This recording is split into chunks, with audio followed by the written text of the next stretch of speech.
He started keeping the phone face down around the time the maples turned. Not in a dramatic way, no new password, no sudden secrecy. Just a small, almost polite decision. The glass met the table and the screen met the wood. And I told myself that meant nothing. He said it was work. Of course he did.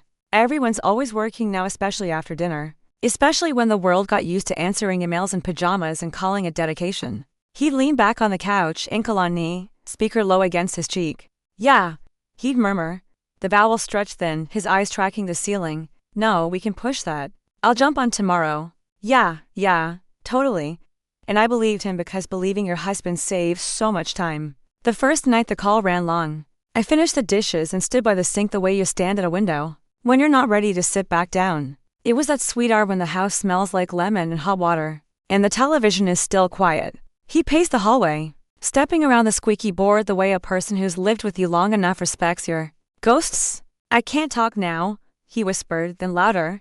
I told you, only call after 8, I flinched. It was the sentence more than the volume. Only call after 8. It sounded like a rule for a child, or a curfew for trouble. I dried my hands, stacked the plates, went back to the lamp glow of the living room. When he came in, he kissed my head without seeing my face and said, "Long day." Like he was easing me back to sleep. The second week the calls found a schedule. The Wavines find defense. Tuesdays and Thursdays at 8:10, Saturday mornings before the coffee finished brewing. Sometimes he stepped onto the porch and spoke so quietly I could hear only the shore of his words.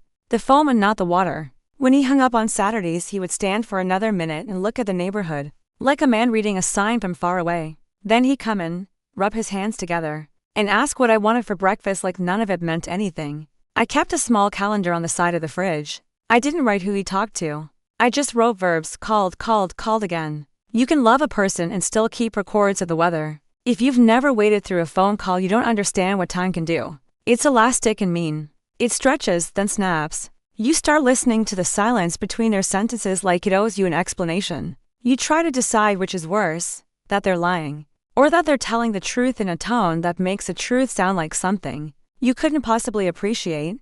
He was good to me in the ways people admire. He paid bills on time. He kept gas in my car. He remembered my mother's birthday and sent flowers that arrived arranged, not apologizing for themselves. He made lists on Sunday nights. He put his hand on the small of my back in crowded rooms, not to steer me but to say, "You are not lost here." I had a marriage that, from the street, looked like it came with a lawn service. It took me longer than I want to admit to confess that I was not jealous. I was lonely. The calls took him somewhere I couldn't go, and when he returned, he brought no souvenirs. That is a kind of betrayal even if no one is naked. One night in December the heat came up with that old radiator rattle. That sounds like the house is clearing its throat. He set his phone face down again and went to shower. It buzzed once, then again. Then a third time, with the insistence of a person who knows the door is unlocked. I stood there with a dish towel in my hand feeling like the bad character in a movie I didn't want to be in. I am a woman who has always believed in doors. You knock, you wait.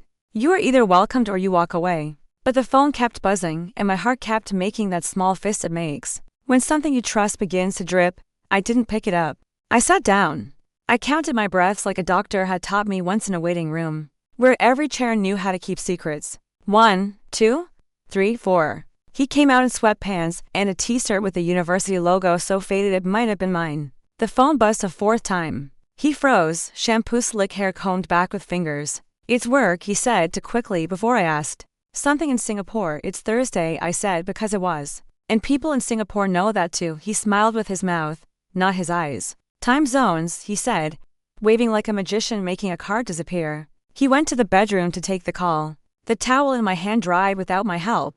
The first time I asked directly. I did it like a person placing a glass on a table. So gently you'd think the glass was a living thing. "Who are you talking to?" I said. He didn't look up from his email. "Vendors," he said. "I told you, contracts." He reached for my knee with his free hand and squeezed twice, which is a universal sign for don't worry about it. I wanted to say, "It is not worry. It is accounting."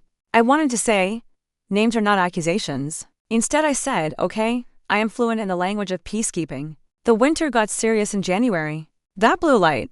That makes the kitchen look like it's been thinking too hard settled in by 4:30. The calls grew, tender. I don't know how else to say it. His tone changed the way a man's voice changes when he speaks to a sleeping dog. Low, coaxing, patient. "You can't call me then," I heard one night through the bedroom door. his mouth pressed to the wood as if the grain could keep a secret. I told you. You can't. Listen to me. I'm not saying no. I'm saying not like that. He came out 10 minutes later and sat beside me with his hands clasped so loosely it looked like he had put them down somewhere and forgotten them. He watched the television without seeing it. He didn't reach for me. I have never felt so carefully not touched. A friend of mine said, it's an affair. Stop trying to call it weather. And maybe it would have been easier if it was. Affairs have a map. There are hotel rooms and receipts and a lipstick shade you don't own. There are apologies with addresses. But nothing about this felt like that. The way he looked after the calls was not the way a man looks when he's excited. It was the way a man looks when a child has cried in the next room and he is still listening. Even after the quiet comes back, I told myself a story I could live with. I told myself he was mentoring someone.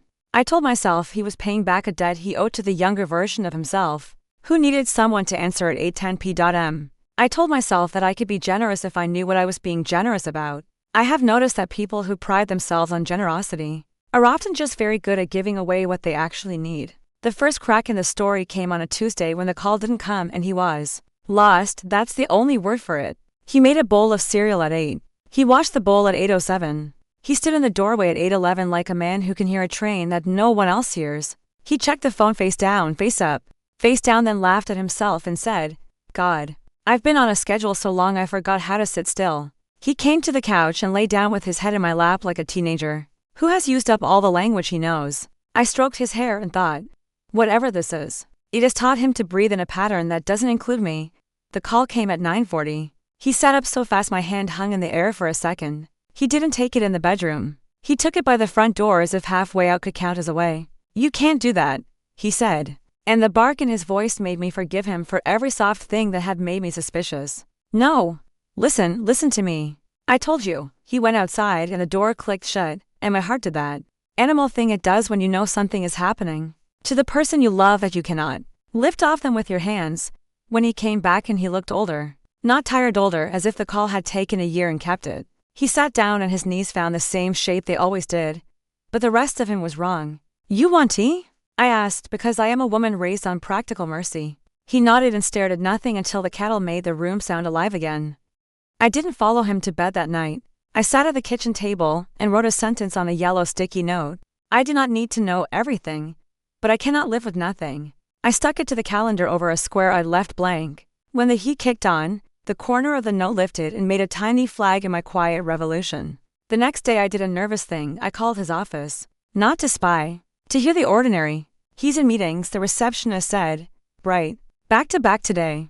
She asked if I wanted to leave a message, and I said no and thanked her too many times. It felt like checking a smoke alarm. It felt like asking permission to mistrust a man who had never, before this winter, misused my trust. On Saturday I followed him to the porch when the phone rang. Not behind him, beside. It's cold, I said, which it was. He hesitated, looked at the phone, looked at me, and then answered anyway, not moving. Yeah. He listened. The porch wood creaked under our weight. He said, softer than the air, you can't say that to me. And then? I have a wife. Not a warning. A line he was reminding himself to respect. Something inside me stood up and paced. He hung up and kept the phone in his hand like an object that could be both used and blessed.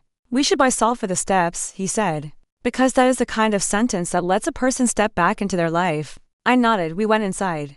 He put his phone on the counter, and for the first time in months he didn't place it face down. He didn't place it face up either. He left it on its side as if neutrality could be arranged. That night I dreamed of doorways. Not the kind you are dragged through. The kind you choose. Morning came honest and ordinary. He made eggs and pretended not to watch my face. I ate and pretended not to notice the dark half-moons under his eyes. We were kind and useless, which is marriage on certain days. When the call came Sunday evening, I said before it could ring twice, can I talk to them? He looked at me like a man who has just realized that the floor he has been crossing is glass. No, he said, too fast, and then, not now.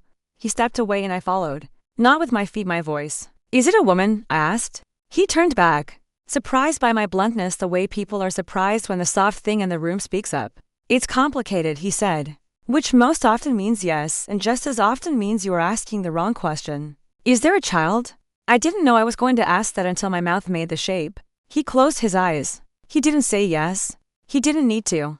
He took the call in the bedroom. I sat on the hallway rug like a person listening for weather. I did not press my ear to the door. I did not become a detective. I held my knees in my arms and thought of how love asks you to be brave in such boring ways. When he came out, he sat on the floor beside me, back to the wall. The two of us angled like bookends that had never met. He said, quietly, "It's not what you think," and I said, just as quietly, "Then tell me what to think." He rubbed his face with both hands and then looked at me like a person asking for a map to a house. That used to be his. "I'm helping someone," he said. "It started as work. It didn't stay there." He swallowed. "I should have told you sooner. I kept waiting for it to get simple. It didn't. I wanted to ask the simple brutalities. Who? How long? Why me last? Instead, I asked a question I could live with. Are you in love?" "No," he said, the word a flat stone. "I'm in responsibility." He laughed without humor. "I'm in over my head. It would be cleaner if I could say I left that night. I didn't. I have never been the kind of woman who moves fast in a storm. I make tea. I clear counter space. I ask for nouns," he said. "She's 19. The word felt like a draft under a door. "She interned last summer. Her family is—" He stopped, shook his head. "She doesn't have one the way you mean. She called me when it got bad. I told her not to. I told her there were numbers for that. I told her I'm not the number. She didn't listen." He swallowed again. "So," I answered. I let the sentence live between us until it could stand on its own. Then I asked, "Is she safe?" He nodded, "Mostly." Some days, I breathed, because breathing is what the body can do when the mind runs out of verbs. "Why didn't you tell me?" I said.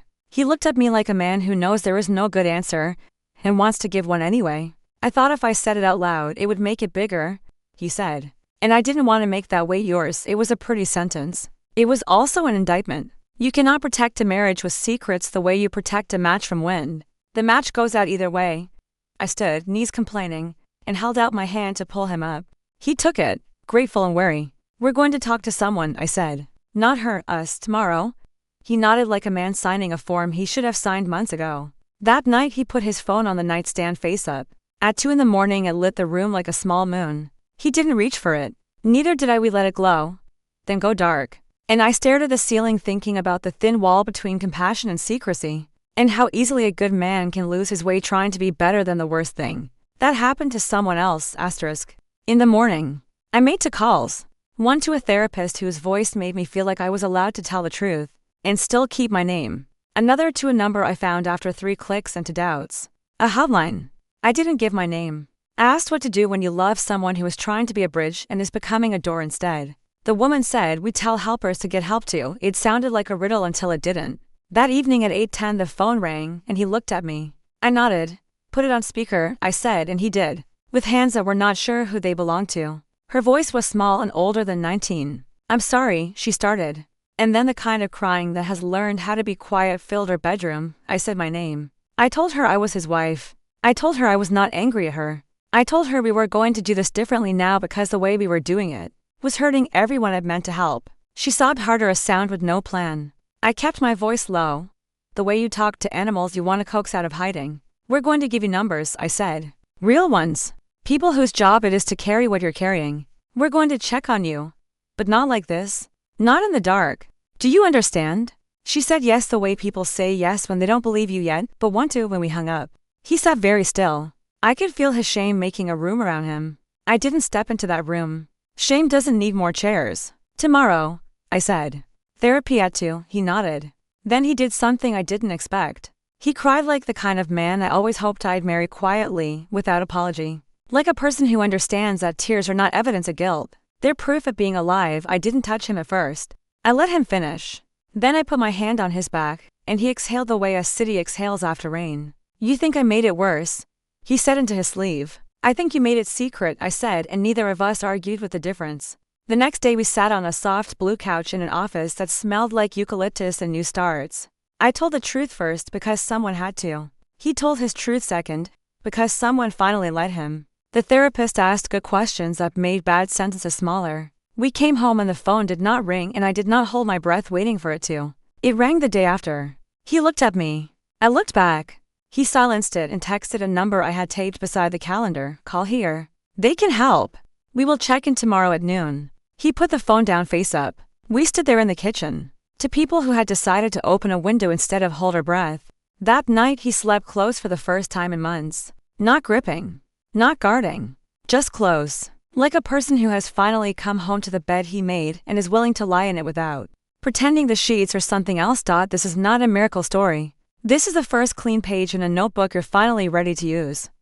He started setting alarms on his phone, not for calls but for check-ins. Noon, 7 times carved into the day, like reminders that healing is not a concept, it's a schedule. At first, he did it like a man following instructions because he didn't want to lose the house he lived in. But eventually the alarms became something else, pauses that let him look at himself. Before he looked at me. I didn't watch him during those alarms. I didn't hover over his shoulder or ask what he was thinking. I just noticed the silence change when the phone buzzed. At noon, he would go to the back porch, sit on the steps, breathe slowly, and text to sentences, checking in. Are you safe today? Sometimes she responded. Sometimes she didn't. Sometimes a check-in was just a ritual. Like lighting a candle in a church you don't believe in anymore but still find holy. I asked him once, do you feel responsible for her? He shook his head. No, he said. I feel appointed. There are moments in marriage where the room tilts, where one sentence rearranges the furniture in your chest. Appointed, not chosen, not wanted. Assigned by some version of himself he still owed. We went to therapy every Tuesday at 2. The therapist didn't ask us to relive anything. She didn't dig or prod or shine lights into dark corners like crime scenes. She just asked, every session, what are you avoiding saying to each other today? And if we sat long enough, the answers came. One day he said, I thought helping her made me a good man. And I didn't know how to be a good man to two people at once. It wasn't an apology, but it was the truth wearing its shoes properly. One evening in early spring, when the snow finally softened into mud and the neighborhood looked like it was waking from something heavy, he asked if we could go for a drive. We didn't speak at first, just let the houses pass by like chapters we were no longer reading. The sky was the color of unfinished sentences. He pulled into an empty grocery store lot and parked, turned off the engine. The silence was so big I could hear my heartbeat move through my ribs. I didn't fall in love with her, he said. I need you to know that. I nodded. I know. He looked at me, then really looked. But I let her lean on me in a way I should have saved for you. I thought I was giving her stability. I didn't realize I was taking it from us. There was no dramatic music, no tears. Just honesty set gently on the dashboard. I said, I wasn't jealous of her. I was grieving the version of us where your comfort lived with me. He closed his eyes like the sentence was a door swinging shut. Softly, but permanently. We drove home holding hands, not like lovers trying to prove something, but like two people steadying each other across the narrow bridge. The check-ins decreased slowly. Noon every day. Then every other day. Then only Mondays and Thursdays. Then once a week. Not because we stopped caring, but because survival shouldn't be a full-time job forever. One evening, months later, the phone buzzed at 7. He looked down, exhaled, and said, she's applying to grad school. The relief in his shoulders was small but real. That's good, I said. And it was. We stood together at the kitchen counter cutting vegetables like we had done 1,000 times. He brushed hair back from my face, not absent-mindedly, but with intention, presence. That was new again. I know I can't undo what happened, he said. But I am still choosing us. Every day. I want you to know that. I didn't say I forgive you. Forgiveness is not a switch. It is wallpaper that gets replaced one strip at a time until the room feels familiar again. Instead, I said, I'm still choosing us too. He nodded. And for the first time in a long time, he didn't look relieved. He just looked. Home. The next morning, the phone rang at 8-10. He let it ring, just once. Just enough. And then he turned it face up on the nightstand, screen glowing, unanswered. He wasn't running away from someone. He was staying. And sometimes staying is the bolder story. He didn't become perfect after that. No man does. No person does. Healing wasn't a movie montage. It was a set of small, almost invisible decisions that changed the temperature of the house. He started asking before assuming. He started listening all the way to the end of my sentences. Not waiting for his turn to talk. Not defending his own hurt like armor. Just listening. And I had to learn how to let him. There is a particular exhaustion that comes from being the one who held everything together. Your body learns to brace. Your heart learns to stay half awake even while sleeping. Some days I would wake up before sunrise and stand by the kitchen sink, fingers curled around a mug, watching the quiet world, wondering, do I know how to live without guarding myself? Do I even remember that version of me? Rebuilding is not romantic. It is not soft violin music in the background. It is uncomfortable. It is awkward. It is standing in the doorway of a familiar room and realizing the furniture isn't in the same place anymore.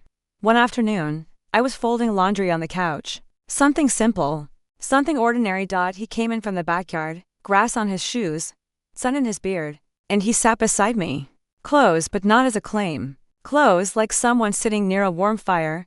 He didn't speak. He didn't reach. He just matched my breathing. Do you know how intimate that is? Not touching. Not apologizing. Not explaining. Just existing in the same rhythm. I realized I was no longer flinching. That was the first sign I was healing. Later that week, I found him looking at our wedding photo. Not the posed one, but the candid one, the one taken when I was laughing at something he whispered. My hair falling over my face. He traced my smile with his thumb. I forgot how to look at you like this, he said quietly. Not as someone I needed to hold together, just someone I love. I could have cried. Not from sadness, but from recognition. Memory returning to the body is a holy thing.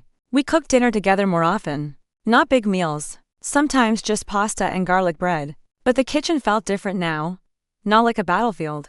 Not like a stage where we performed functioning. Just home. He didn't bring up the past to make promises. I didn't bring it up to test him. The past was there. We didn't pretend it wasn't. But it was no longer riding in the front seat. It sat in the back now, quiet like a tired child who finally fell asleep. One night, while folding towels, I said, I still get scared sometimes. He nodded. No panic in his face, no guilt rising like a wave. I know, he said. I'll stay anyway. And that was it. Not a vow. Not a dramatic declaration. Just presence. Love, when it grows up, stops asking to be proved. It simply shows up.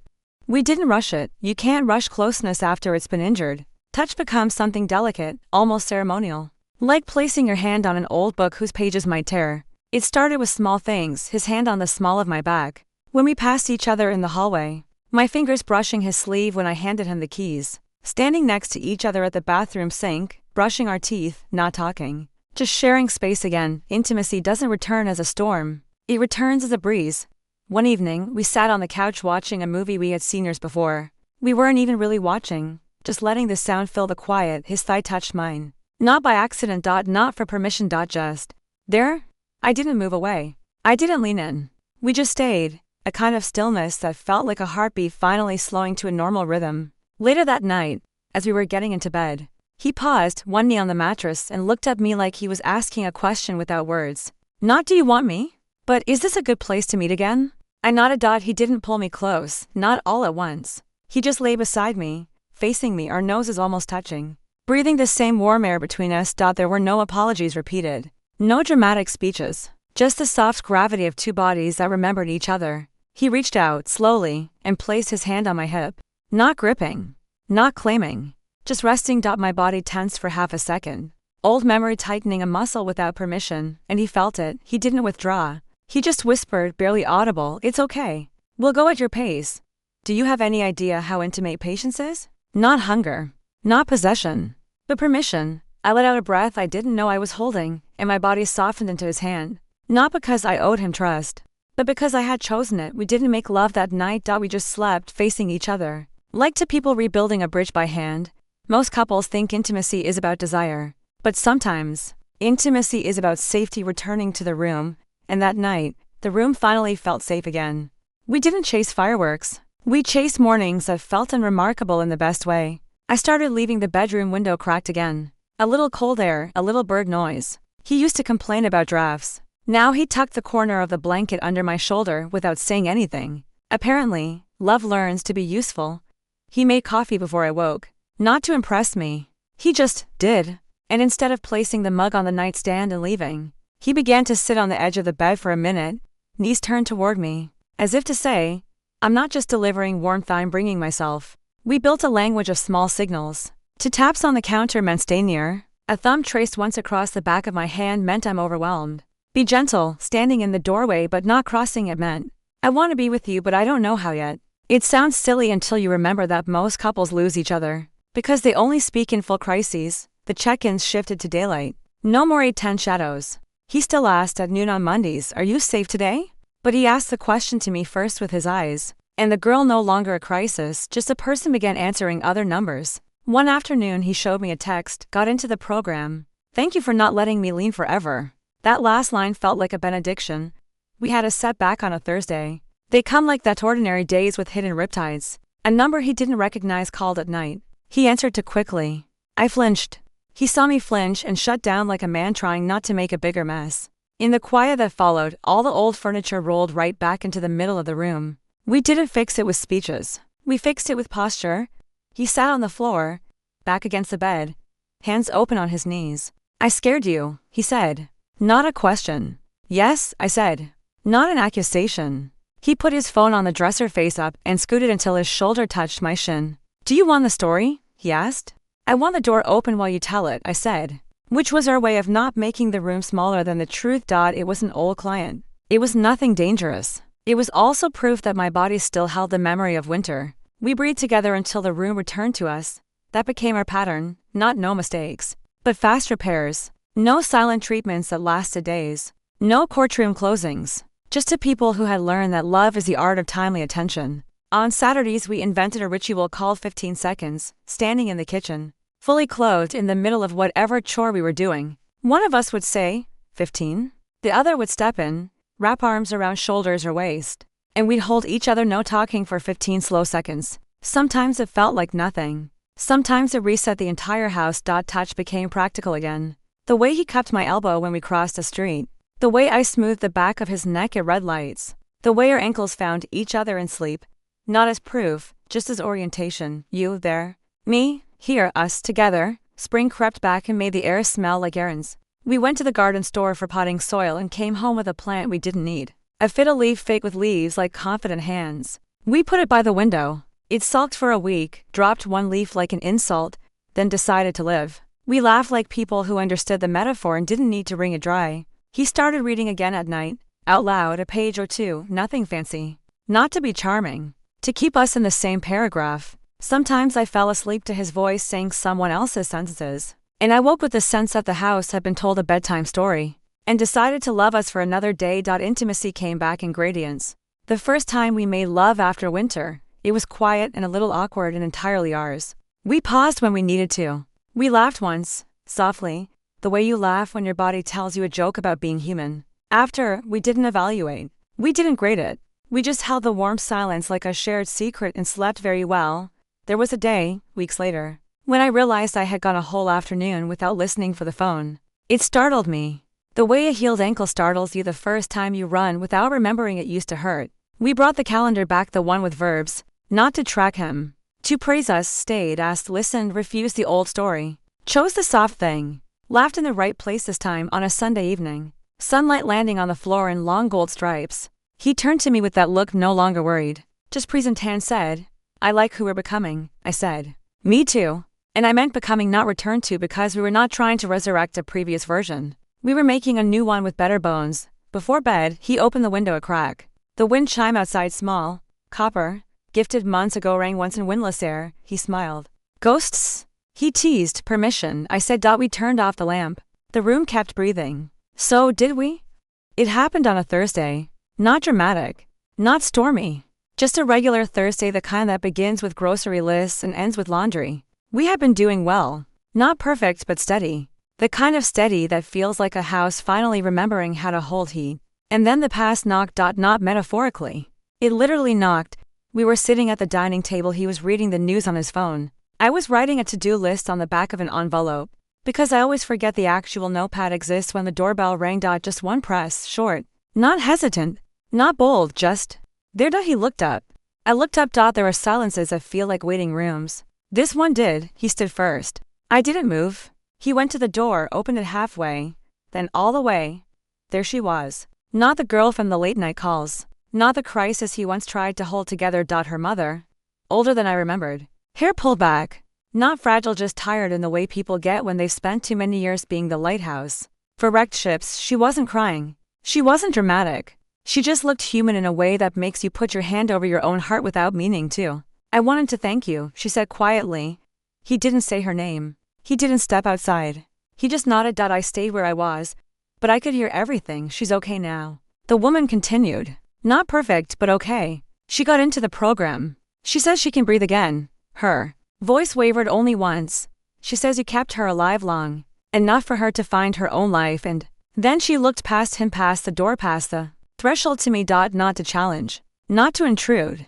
To recognize, and she said, and you loved him through something most people would run from. You don't know me. But I needed to tell you. I see you. Something in my chest unlocked like a door unlatched from the inside. Not forgiveness. Not closure. Recognition. The kind that lands quietly, but lands all the way.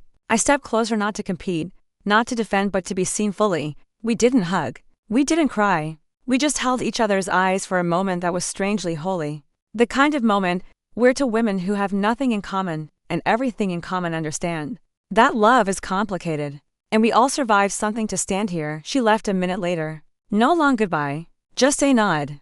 A shared softness. He closed the door, leaned his forehead against it, and exhaled like he had been holding that breath for years. I walked to him, not to comfort him, not to play the healer, but to stand beside him. He didn't turn around. He just said, quietly, I didn't know how to make all of that fit inside one life. I didn't know how to carry her pain without dropping us. And you? You didn't leave. I put my hand on his back between his shoulder blades, right where the body hides its oldest apologies. I didn't stay because I was afraid to go, I said. I stayed because I wanted to see what we could become on the other side. He turned then. His face wasn't desperate or pleading. It was something rarer. Grateful, steady, present. He rested his forehead on mine. No kiss, no claiming. Just rest. Sometimes love doesn't win with passion. Sometimes love wins when everyone who survived the fire learns how to sit quietly in the warm house. They rebuilt together. We took a trip in late spring. Nothing glamorous, no flights, no ocean, no postcard cities. Just a small town 2 hours away, the kind with one diner, a bookstore that smells like dust and vanilla, and a river that moves slow enough to think beside. We didn't call it a reset or a fresh start. We didn't call it anything. Naming things too early makes them harder to touch. We packed light, 2 backpacks, 1 sweater each, toothbrushes, and a plant we were mothering back to life because we couldn't trust the house not to forget it. The drive was quiet but not tense. The kind of quiet where you are not performing togetherness. You're just together. At one point, he reached over and rested his hand palm up between us. Not asking, inviting. I placed my hand in his. Not to reassure him. To reassure us, the motel was nothing special. Faded blue curtains. One of those wall heaters that rattles like bones. We didn't mind. Sometimes the right place is a one where nothing distracts you from yourselves. We walked along the riverbank just before sunset. The water looked like melted copper. Kids were throwing small stones, trying to make them skip, failing with the kind of joy that doesn't require success. He watched them, smiling, and said, Do you remember when love felt like skipping stones? You try, you try, you try, and then suddenly one actually glides. I laughed, not politely, not cautiously. A real laugh. The kind that comes from somewhere under the ribs. He looked startled for a second, then relieved, then proud. Do you know how rare it is to hear your own laughter return to you after grief has been living in your house? Back in the room, we sat on the bed eating takeout from paper containers. Lo mein for him. Fried rice for me. He got sauce on his shirt and cursed softly and sincerely, like a man trying to maintain dignity in front of his own humanity. I wiped the sauce with napkin and warm water. Not like a nurse. Not like a mother, like someone tending to something she chose to keep. He looked at me the way he used to before life got loud. Softly, as if I was something he still couldn't believe he had a key to. I miss this, he said. Which part? I asked. All of it, he said. But mostly the way we talk when we're not scared. There it was. The sentence that moved something inside my chest, slow and sure, like a tide coming back. We didn't kiss right away. We didn't rush into touch like proof. We let the moment be full. Then, slowly, he leaned in, not like a man claiming territory, but like someone returning home through a door that had been open all along. The kiss was not fevered, not cinematic. It was warm, steady, a familiar language spoken carefully after a long silence. We didn't make love. Not that night. We slept in each other's arms, not to hold on, but to rest. Sleep is the most intimate thing when trust has been broken and rebuilt from bone. And in the morning, the sunlight through the curtains felt like a blessing rather than a spotlight. It hit the wall, the floor, our faces. We didn't hide from it. We let ourselves be seen. We didn't talk about the past again for several weeks, not because we were avoiding it, but because we were finally living something new. There is a particular kind of peace that comes when the nervous system stops bracing, when you stop checking the temperature of the room every few minutes, when you stop waiting for winter. One evening, in early summer, we were sitting on the porch. Nothing grand, just the two of us, feet up.